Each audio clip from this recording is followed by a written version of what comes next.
You're listening to the Options Insider Radio Network, the home of the Options Podcast. For more quality options programs, visit theoptionsinsider.com or search for Options Insider Radio Network in your podcast provider of choice. Listeners can also access all of our programming through our mobile app available in the iTunes and Google Play stores. Select programs are also available via live stream at mixlr.com/options-insider.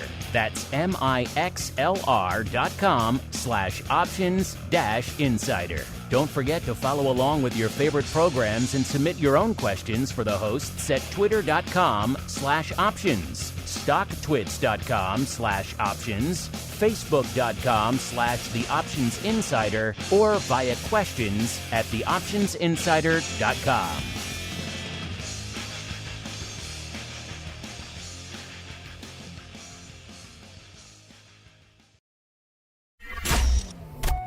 Bitcoin, Ether, Solana, Doge, and more. Cryptocurrencies and digital assets are taking the financial world by storm. This exploding market provides everything a savvy trader needs: volatility, volume, and liquidity, provided you know how to find it. That's where we come in. Welcome to the Crypto Rundown. Each week, we'll break down the latest trading activity, trends, and developments throughout the world's leading crypto derivatives markets. If it's moving the crypto markets, then you'll find it on the Crypto Rundown. The Crypto Rundown is brought to you by Amberdata. If you're entering the digital asset class, you'll need access to granular on-chain and market data from multiple venues to power research, trading, risk management, and compliance. Amberdata delivers comprehensive data and insights into blockchain networks, crypto markets, and decentralized finance, empowering financial institutions to apply traditional finance methods to digital assets. Amberdata eliminates the infrastructure setup, integration challenges, and maintenance headaches to access digital asset data, reducing cost and time to market to enter the digital asset class. Learn more and download their digital asset data guide at www.amberdata.io.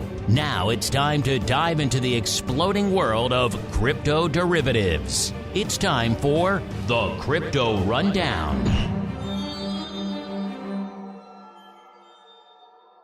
All right, everybody. That music means we are back. It is Monday. It is pretty much right after the option block. Time to roll on into the realm of all things crypto derivatives with the Crypto Rundown. My name, of course, Mark Longo from theoptionsinsider.com.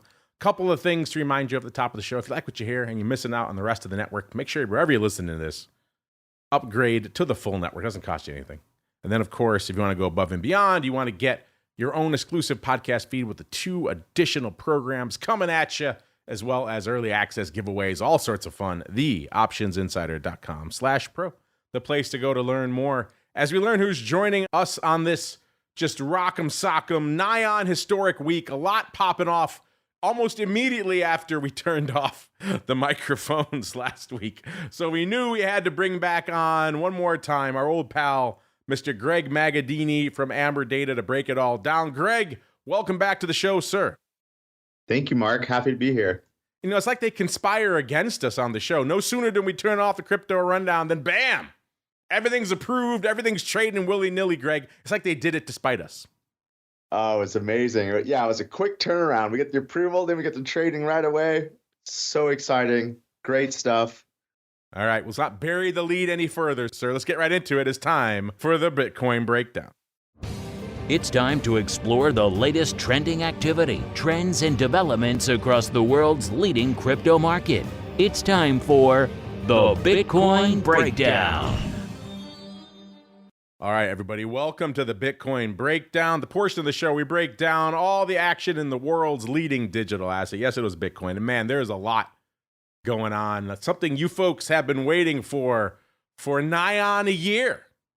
Finally came to pass. We'll get there in a second. First, let's set the table, listeners. Kicking off the show, Bitcoin threatening 95K, about 94,733. We did flirt with 100K. We kissed it. Got so close to the sun, and then fell right back down. On our last show, 89,791. So up nearly 5,000 handles net show to show from where we were a week ago. But everyone who was waiting for that 100K level, call it what you will, validation for whatever reason, got so close to the sun, but didn't quite get there. But Greg, we'll get to all that fun in a second. We can't bury the lead any further. The thing that has been obsessing the options and indeed the crypto derivatives world ever since the SEC gave its blessing to the ETFs back in January was, okay, here we go. When are we going to get the actual options on the spot ETFs in our trading accounts? And then it turned out it was not for a long time. And I went down to the OIC conference, which was early summertime, closing in on 6 months after the ETFs were approved at that point. And I kind of did the run of the industry back then. You can go listen to those on the network if you're interested, listeners, if you haven't done so already. And I think, to put it mildly, the folks were not exactly optimistic about the chances to maybe ever see options on the, which sounds insane to say out loud, but these are people who are knee deep in the options and indeed the regulatory trenches. And they were saying there was so much pushback from the SEC on these things that it may just be a question of, maybe it was not going to get done. Certainly not by this year. And so it seemed pretty dire. I reinvestigated that not that long ago with some people, and it seemed like the answer was still pretty much the same out there. So it seemed like we weren't going to get these at all. It's certainly not this year, Greg. It just seemed like it was a done deal. IBIT was trading. Folks who could buy the underlying, kind of make your peace with that. And then, Greg, as I was saying, no sooner do we turn off the microphones last week than all of a sudden pretty much the noise comes in. But then not that long after we ended the show that, okay, it's approved. The next thing you know, bam, IBIT options are actually trading. So I'll get into all of the data and fun in a second, Greg. But let's start there. What was going through your mind as we saw these options that everybody has been waiting for the better part of a year finally come to fruition, sir? Yeah, well, I think one of the things that's very interesting is now that we have the spot ETF options, how do those compare to future options? So most of the crypto vol world's trading future options. I mean, that's Deribit, that's OKEX, that's all the CeFi exchanges. And then the ETFs that are based on the futures, which we've talked about multiple times on this show before, like BitO or ETHU or BitX and all that stuff. Those all have options based on ETFs that are built on the future. So what should be the difference between, cash ETF options or underlying physical ETF options and the future-based options? Well, one of the big things is the basis. How should that be priced different? Is there more volatility? Things like that. So it's very interesting to compare how this market opened up. IBIT volume, day one, 50% of the Deribit volume. So that's a big deal. And then if you look at the spreads are tight. It's not like BitO, it's not like BitX where you have these really wide spreads where things barely ever trade. There's a real tight market here, day one, right out of the gate. So it's very interesting to see that. And it's interesting to compare where vol is coming in versus Deribit, where vol is coming in versus BitO, stuff like that. So I think there's some interesting stuff out there. That's enormous for a lot of listeners of this show, because that's been an issue since we started doing the show many years ago, Greg. We love crunching all this data, the volume, the skew and everything. But as you point out, it's all on Deribit. And for the lion's share of our landlocked U.S. audience, Greg, that was just inaccessible. And so for a lot of people, it was frustrating. They could play around with the futures and the options on futures on CME. They could use the BitOs, some of the other products of the world. And that gave them a lot of an approximation of a lot of what was going on out there. But they didn't have anything that was really rivaling the depth and the liquidity that we're seeing out there on Deribit that was accessible to the US-based audience. Now it is here. So that is really a huge deal, listeners. I can't really undersell it. And the fact that, Greg, were you surprised that it was so close, within spitting distance of Deribit just on day one, sir? Yeah, I mean, it was amazing. What really surprised me is how tight the spreads are and how much adoption there was right out of the gate. The fact that you did so much volume on day one is a big deal. And it makes me think that it opens up appetite for more, passive investors to own IBIT. So if you're a pension fund or something like that, well, now not only can you hedge your Bitcoin exposure, but you can generate passive income. And so this is the first time that this segment of the market who's been locked out has been able to own it, sit on it, and generate some sort of income against it. So very interesting. Let's crunch some of the numbers then, listeners, because this is just, again, this is the sea change for all of you folks who've been listening for years and saying, man, I like to play in these, but maybe the Maras or the BitXs and BitOs of the world, not really doing it for me. I want the spot. I don't want futures. I don't want a company that is crypto adjacent, has all kinds of other issues in there. I want spot. I want to be able to do it in a securities account. All the things that you've kind of been lacking in some of the other products. Finally here, listeners. So yeah, we can finally do it now. Waiting nearly a year just since the approval, and of course, much longer. We've been talking, Greg, about a spot ETF in Bitcoin since we launched this show. Obviously, that conversation goes much earlier than that in the crypto realm.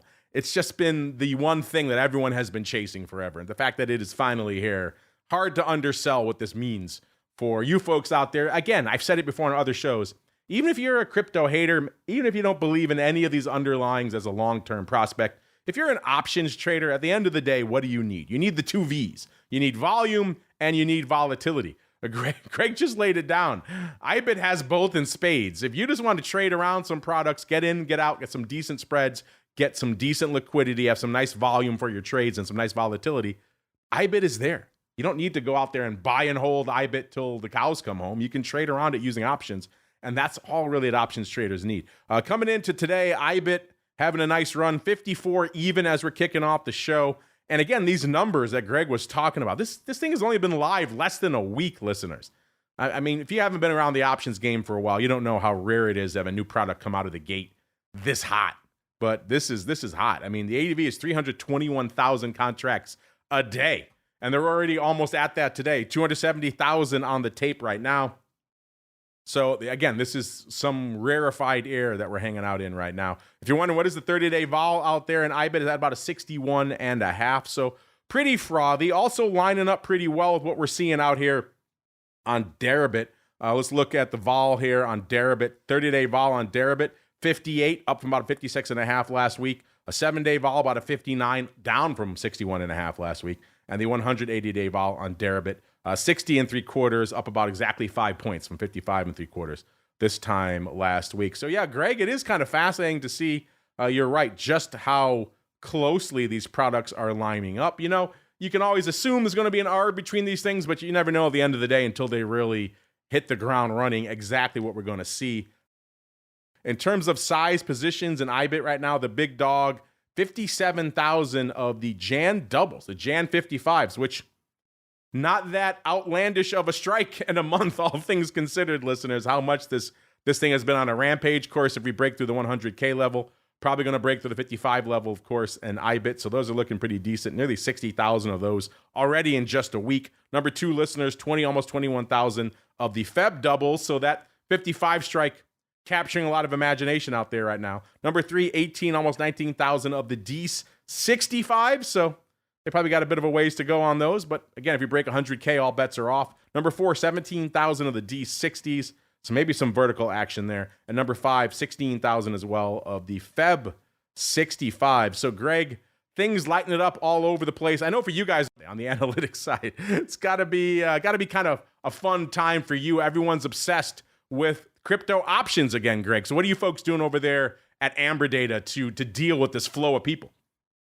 Yeah, absolutely. So one of the things we're really excited about is we have the IBIT data day one. So we have the trade data, we have the vol surface, we have the delta surface, we have all the data you need for that. So that's pretty exciting.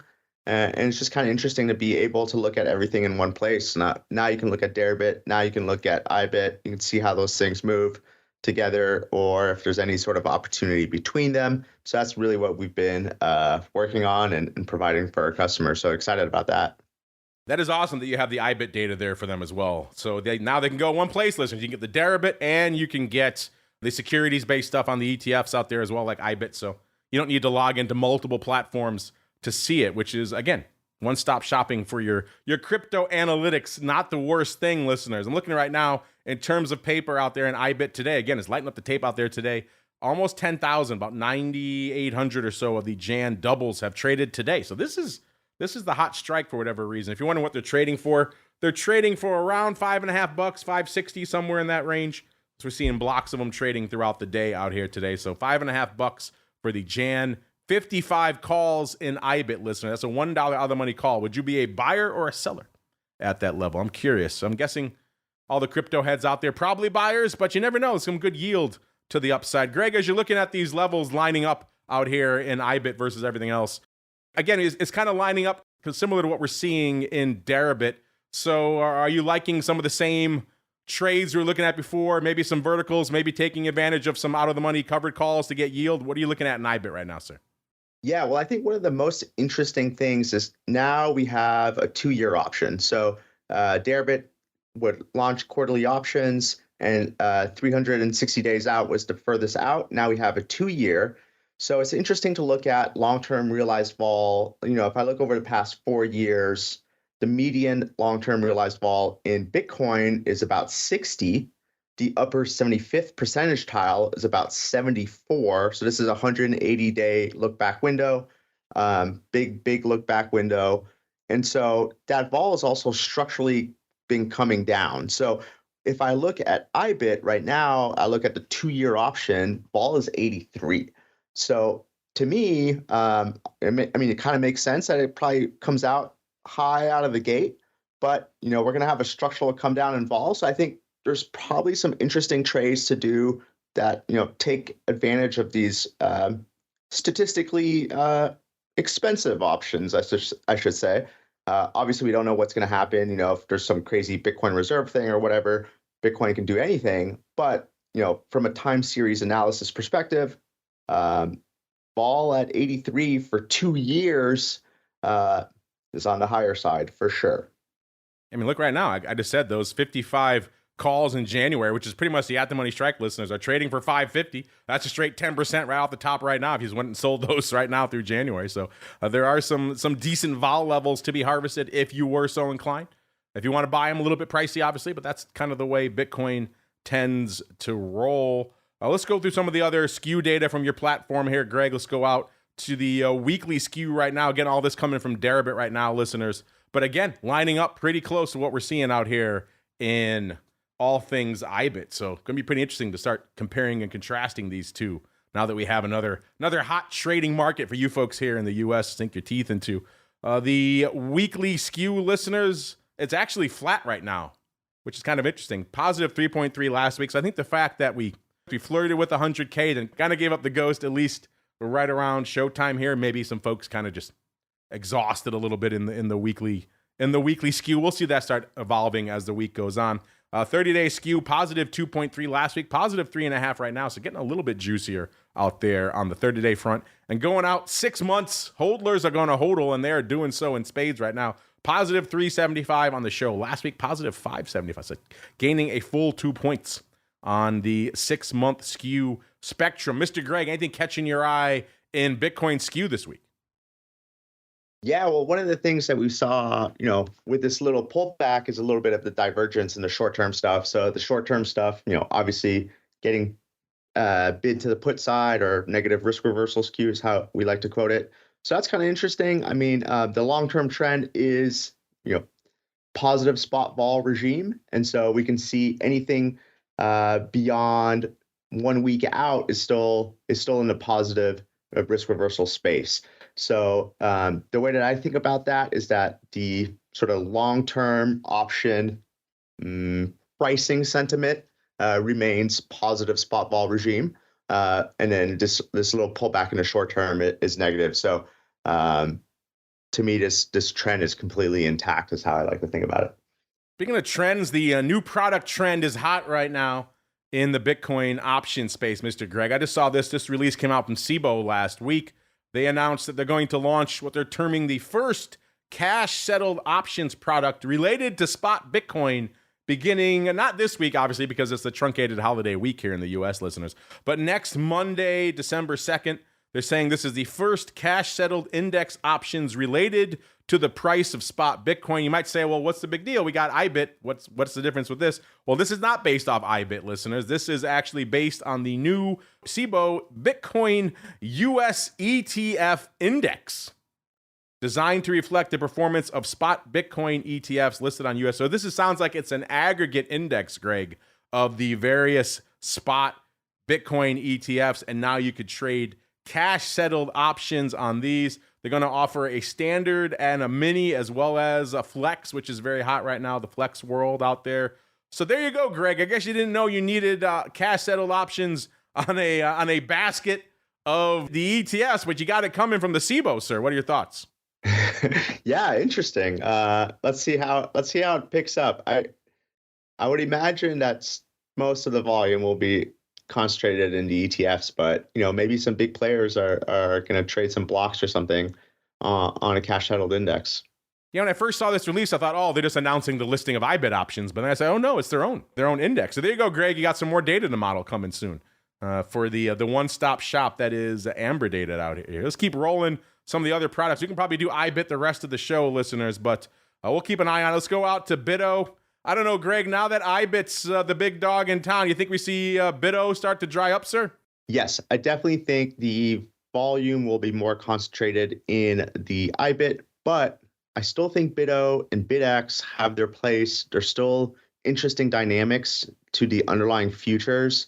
I still think that the basis trade, which right now is yielding about 15% annualized, which means that there's a drag on BITO. People can actually own IBIT, which is the cash or the physical, and then sell CME futures against that and really capture essentially a risk-free 15% basis carry. So I think the CME futures are going to be around for a while, and therefore I think BITO and BitX are for sure going to be around for a while. In terms of where do people trade the options, I would say probably like 20-80, 20% BITO, 80% sort of the IBIT complex.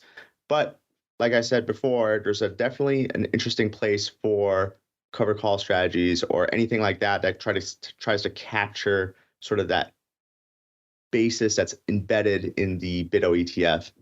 Let's see what else is embedded out here in BITO this week, listeners. 25.40 up nearly $1, about 90 cents from where it was this time last week. The ADV continues to tick up, so despite the rumors of its demise, at least for right now, BITO holding firm. 220,000 contracts. That's nothing to sneeze at from an ADV perspective.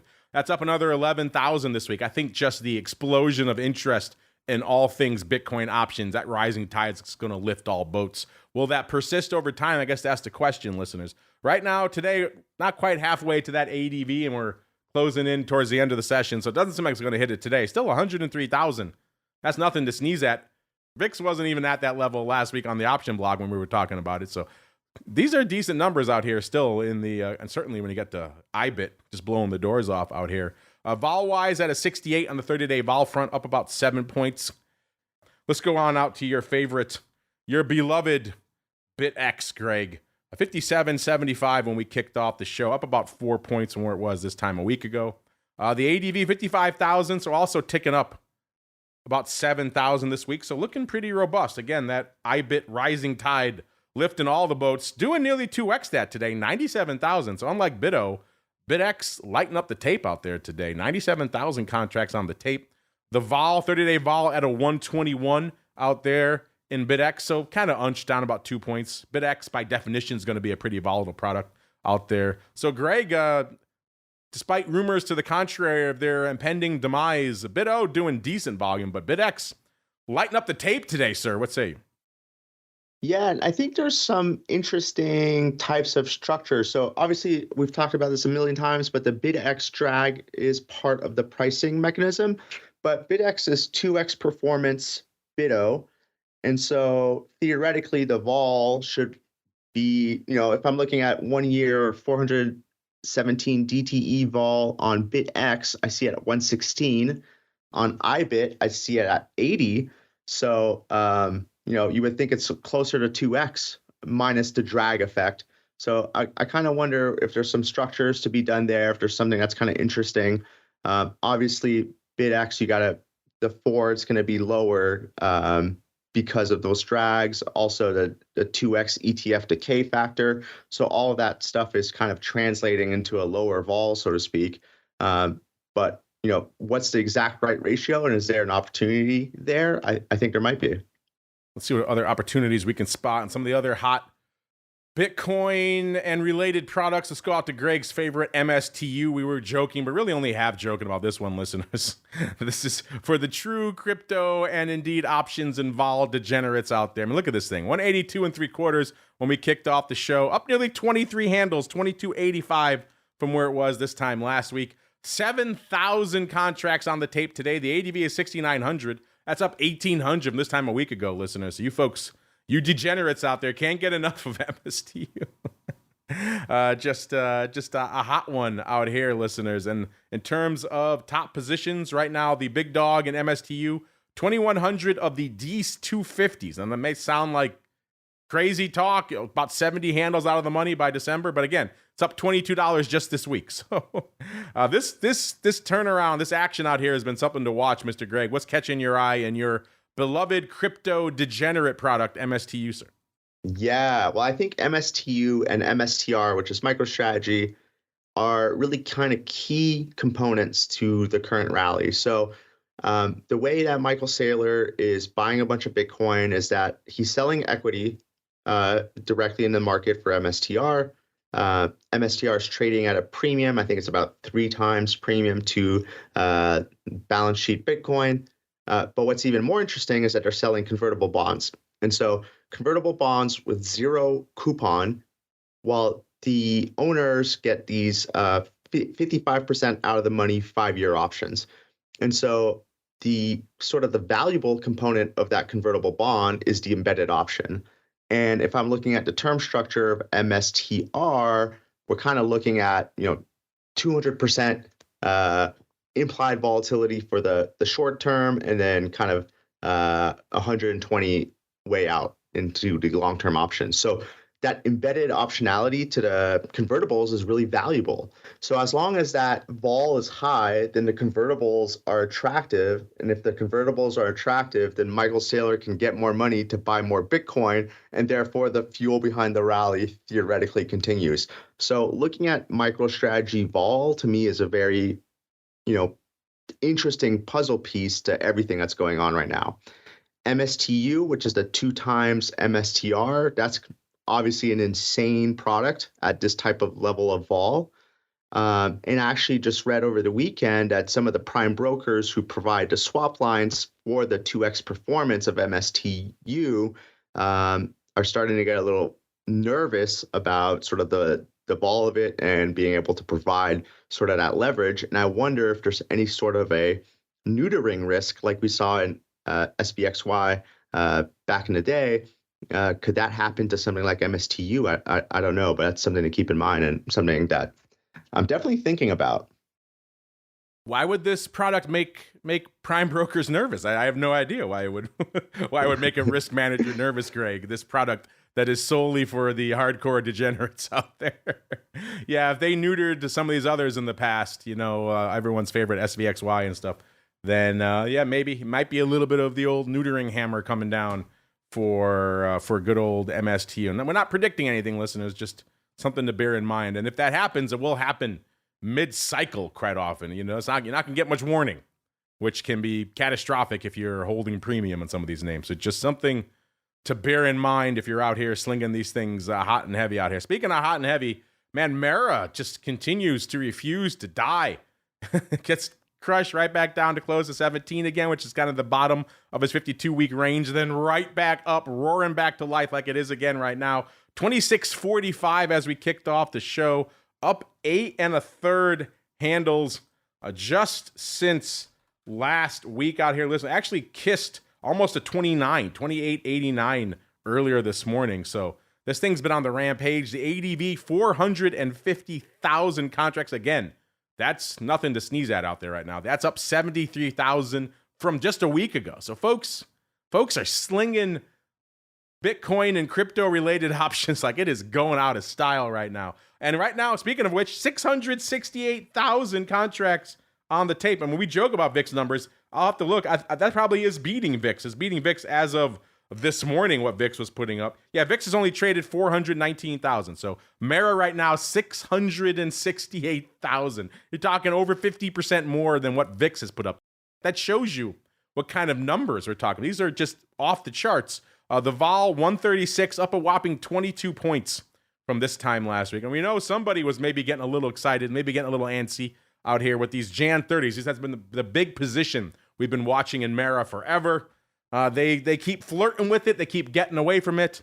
They really started putting these on, it looks like, back in May for some size, and they've been piling on ever since. Back then, Mara was at about $19.50. These options closed at $4.10. They started nibbling some more and some more. Looks like they've added a few more since, and actually maybe taken some off, which is kind of interesting, back in the last couple of weeks as we keep flirting with and retreating from this 30 strike here, listeners. Even still, there's still nearly 50,000 open, 49,000. So for however many they've taken off, people have added more. It's only down 800 from this time a week ago. So that is still our size position. Again, we almost hit that level just this morning. So it'd be fascinating to see if we do break through the 30 handle, what happens to this long-standing size position here in Mara. Do they take it off? Do they roll it? Interesting stuff. Mr. Greg, anything catching your eye out here in Mara? And are you the one who's sitting on nearly 50,000 of the Jan 30s for the better part of this year, sir? No, definitely not. I think Mara is kind of, people are starting to view it in terms of something that has the same profile as an MSTR that should have some sort of explosive upside. Then we have legislation that might be good for miners. So all that should be pretty bullish, and maybe that justifies some sort of explosive upside. But like you said, if I look at the Mara chart over multiple years, this thing does not perform like its peers, and it kind of just has been consolidating for a better part of the four past years. Now, Greg, we can probably keep talking about Bitcoin-related options trading for another couple hours, but we got to keep on rolling and explore the altcoin universe. It's time to move beyond Bitcoin and find out what's moving the rest of the crypto marketplace. It's time to boldly venture into the altcoin universe. All right, everybody, welcome to the altcoin universe, the portion of the show where we explore everything outside of the big dog, which is Bitcoin. Except for right now when we get into this absolute slugfest that is going on here in the bottom half of our top 10 from a market cap perspective. Last week, it cost you $17.6 billion to break into the top 10. And that was to our old pal Tron, Greg's favorite. Can't stop buying Tron when he's not on the show. This week, it is still Tron, number 10, but looking a little bit lighter, about $17 billion. So we're talking about this rising tide lifting all boats, but on the bottom half of our top 10, not so much. Number 10, Tron. Number 9, Cardano, listeners, $35 billion worth of market cap. Number 8, USD coin, $38.75 billion. Number 7, everybody's favorite, Elon's favorite, it's Doge. Maybe you hate it out there. Number 7, 58, almost $59 billion worth of market cap. That's up almost $6 billion just from this time last week, listeners. Number 6, XRP, man, almost $1.50. $83.5 billion worth of market cap. This thing was 50 cents forever, so you're talking nearly 3x. So starting to catch up. Who knows? Maybe you'll be able to trade it on a US-based exchange sometime in the near future. So if you wanted to take part in this 3x XRP rally, maybe you could. Number 5, BNB, $92.3 billion. Number 4, it's Solana, $113.8 billion. Number 3, it's Tether, $132.6 billion. Number 2, it's ETH, because of course it is, $414.6 billion. And the big dog this week, Bitcoin, $1.873 trillion with the T worth of market cap, listeners. Let's get out here, though, to number 2 in market cap. Maybe not number 1 in a lot of your hearts. We kind of discussed this on the show last week.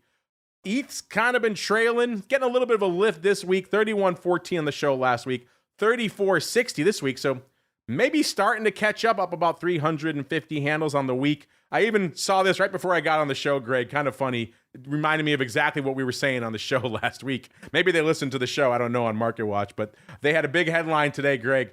Ether's not dead yet. Here are 3 ways a second Trump term could help it catch up to Bitcoin's rally. That whole article, I didn't have a chance to read it right before showtime. I kind of just skimmed the beginning of it here.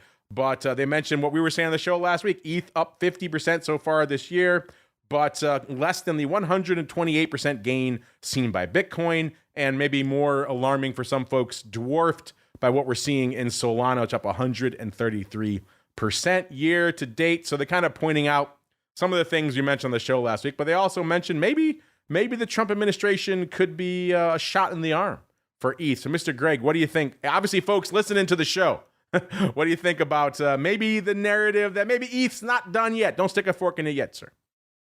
Yeah, well, I think there's an argument to be made that just the beta of the market could definitely bring ETH higher. So that's kind of the baseline argument. Then someone just told me that Trump's wallet was doxxed and he was mostly in ETH. I haven't verified that, but that's kind of funny. But then I think really the big story for smart contract blockchains is if we get growth in crypto through deregulation, that's good for all, base layer protocol chains, which includes Solana, which includes Ethereum. So that should be bullish for Web3 tech. So I think that's good. Obviously, we've chatted about the deflation to inflation flip for ETH, which is the reason why ETH has been underperforming. That hasn't changed, so that narrative still is out there. But hey, it might just get overshadowed by market beta. So don't underestimate the market beta. There's a lot of people who want to buy the coin that's been lagging, betting that it's going to catch up. So a true kind of explosive bull run past 100K on Bitcoin probably lifts all boats. That rising tide is hard to ignore, listeners, as we point out pretty much week after week here on the show. Let's get into some of the vol and skew numbers for ETH listeners. Weekly vol ticking up again this week, so some of that rally in ETH maybe energizing folks a little bit. We were at about a 70 on the show last week and 80 right now, so ticking up nearly 10 points. A 30-day vol, 63 3/4 last week, a full 74 right now, so ticking up over 10 points on the 30-day vol, which is fascinating. The hodlers out here, 180-day vol, a whopping 63 on the show last week, 71.65 this week. So, Greg, vol and ETH land getting a little bit juicy, sir. What's catching your eye out there? Yeah, absolutely.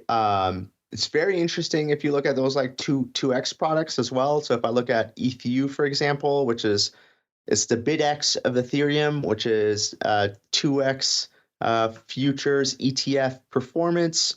And so that has a pretty high vol term structure. If I look at the money vol, close to the 200s out into the March contract, a little bit of a contango as well. So that's a pretty juicy product. Again, has that type of decay to it in terms of the futures contango as well. So that's kind of an interesting product. And then again, theoretically, ETH should have a higher beta than Bitcoin. So it's kind of normal that we see it at a premium to Bitcoin in terms of relative vol. But one of the things that's really interesting is like today, we've seen a huge ETH outperformance versus Bitcoin. And so you have a little bit of divergence in term structures. Bitcoin is kind of flattish to slightly down, and then ETH is in backwardation. So that's kind of an interesting thing. But overall, ETH should have a little bit of a premium, and it's about 10-point premium right now. ETH was just waiting, Greg. They're playing catch up this week. That's all. They just need a little time to get their ducks in a row, and now ETH roaring back to life, Greg. Here we go. The flippening happening sometime next year, Greg. You heard it here first. What do you think? Love it. That would certainly be interesting. What if Solana takes that spot? That would certainly be fascinating as well. Let's go on out to the skew data, see what it's telling us out here in ETH land, listeners. Getting a little frothy out there as well, mostly to the upside again as ETH is playing this aggressive game of catch-up. Got a ways to go to catch up. It's positive 1.6 on the weekly skew last week, positive 4 1/3 this week, so getting spicy there. Going out a full 30 days, nearly a positive 2 last week, so mildly bullish. Going on to a full positive 6 this week, so gaining over 4 points, so looking a little bit frothier. Again, we're gaining almost 400 handles to the upside this week, 350, so not exactly surprising we're seeing some juice in the skew. Going out a full 6 months, listeners, also getting a little frothy out there as well, positive 4.3 last week. This week, positive 6.2, so up nearly 2 points going out 6 months. So, Greg, the hodlers, they're coming back to life in ETH. I'm telling you, here comes the flipping insert. Yeah, I love it. I think one of the things that's pretty interesting is we can just see from the options market, like what are some of the probabilities being priced in. So we have our cumulative distribution function. So I just want to read out a couple things here. So ETH all-time high is about 5K. If we're looking at the probabilities of, let's say, being above 5K by the end of the year, this is on Deribit, the December 27th expiration. That's a 5% probability, which you could actually argue that might be a little bit low. And if you look at the probability in June of next year, so that's kind of the longest expiration, that's 25% probability. So kind of interesting to see what's being priced out there. So something to keep in mind. So roughly 5 delta for the Dece 5000s and roughly 25 delta for the June 5000. Interesting. I'm with you. I think that's a little low for Dece. Maybe Jan, maybe somewhere there's some middle ground to be found in there. Of course, December's coming up, listeners. But at this rate, who knows? Maybe ETH going to be a yo-yo, listeners. Is going to sling back and catch up before the end. Are you still all in on ETH? Have you maybe started migrating to some other assets out there? Have you never been on ETH? Have you been all in on Greg's favorite Tron? Hit us up. Let us know. As we keep rolling, let's go out to, it's number 4 overall in market cap. We used to talk about it a lot on the show. I think it's going to have to start making its way back into the rotation, especially as it continues to climb the ranks. This is Solana, of course.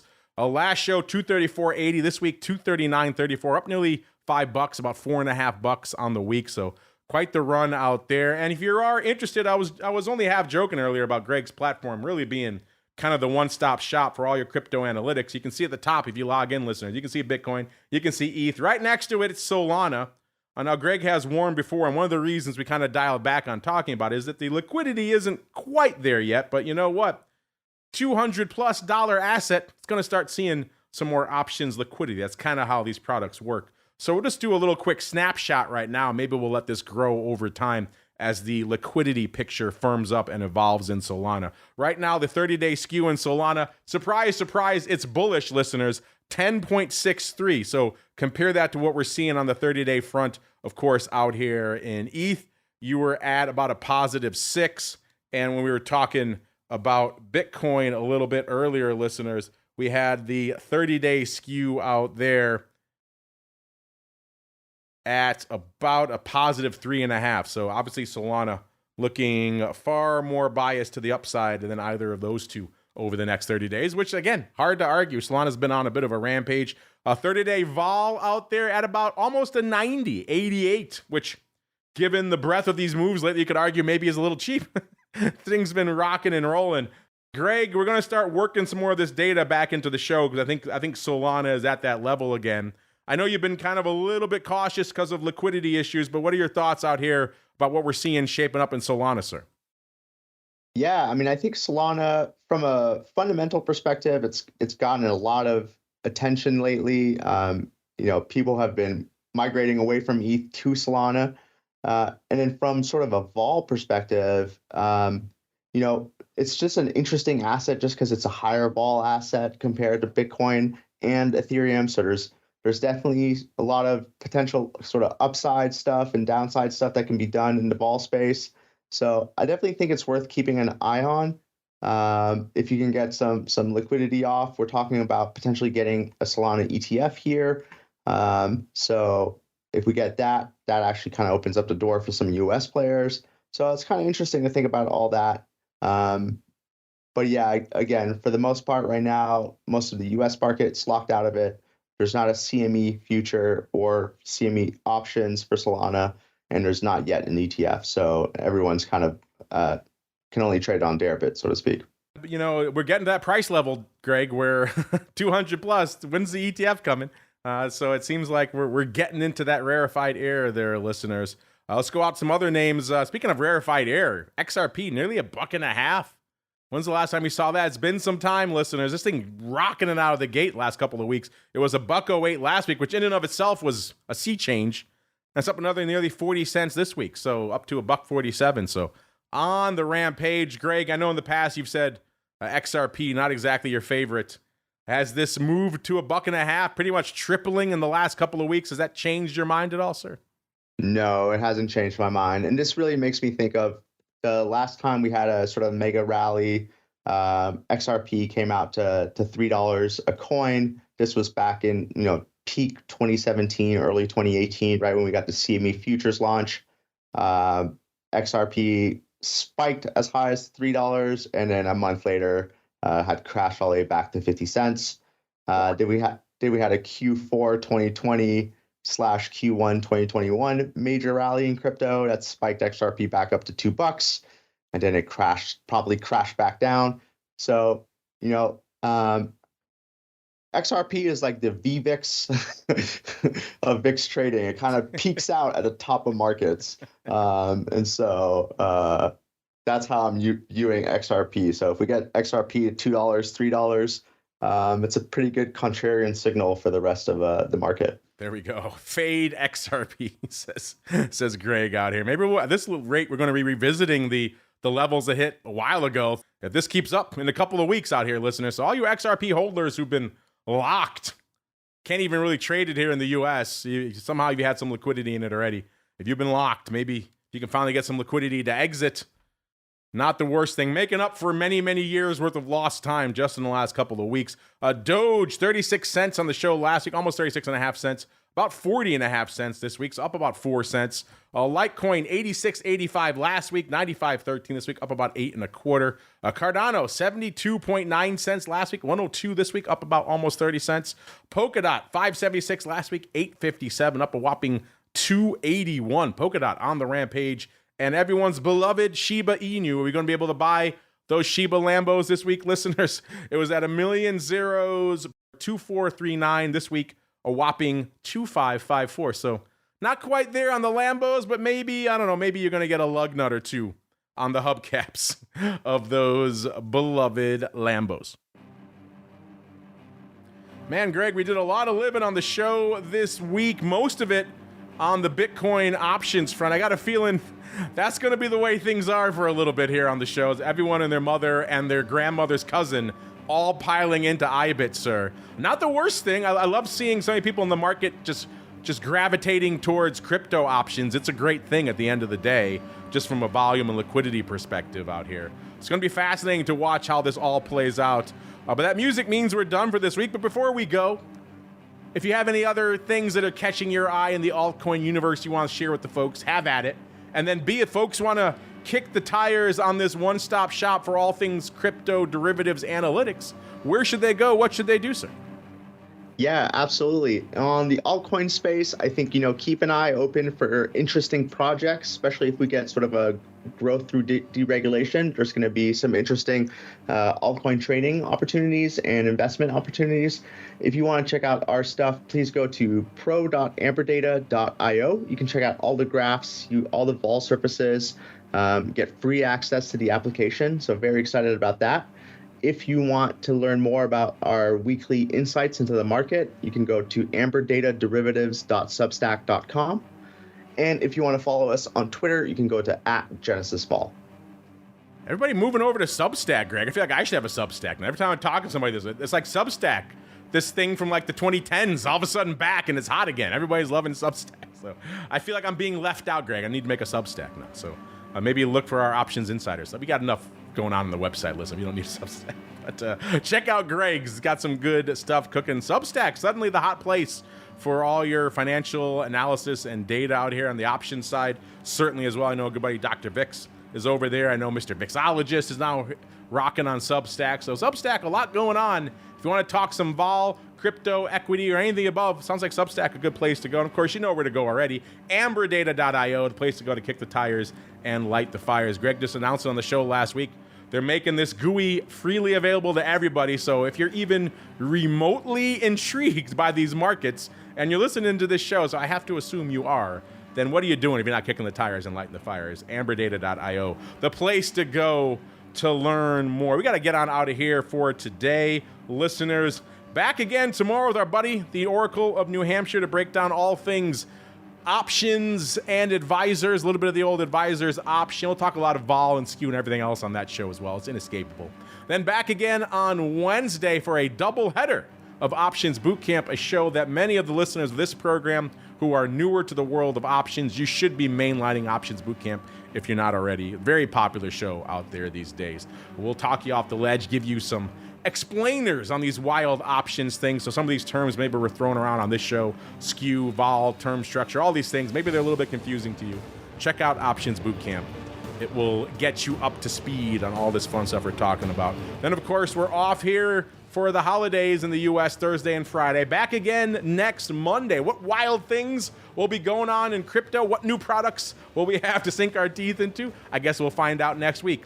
Have a great holiday if you're here in the U.S., listeners. We'll see you back here next week. Another episode of the Crypto Rundown. Stay safe out there, everybody. The Crypto Rundown is brought to you by Amberdata. If you're entering the digital asset class, you'll need access to granular on-chain and market data from multiple venues to power research, trading, risk management, and compliance. Amberdata delivers comprehensive data and insights into blockchain networks, crypto markets, and decentralized finance, empowering financial institutions to apply traditional finance methods to digital assets. Amberdata eliminates the infrastructure setup, integration challenges, and maintenance headaches to access digital asset data, reducing cost and time to market to enter the digital asset class. Learn more and download their digital asset data guide at www.amberdata.io.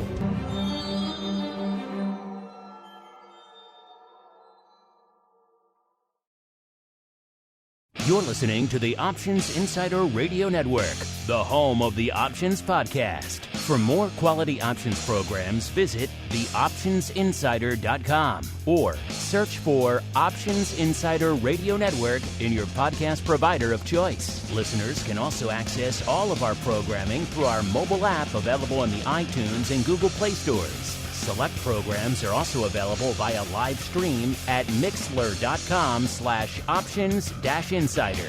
That's mixlr.com/options-insider. Don't forget to follow along with your favorite programs and submit your own questions for the hosts at twitter.com/options, stocktwits.com/options, facebook.com/theoptionsinsider, or via questions@theoptionsinsider.com.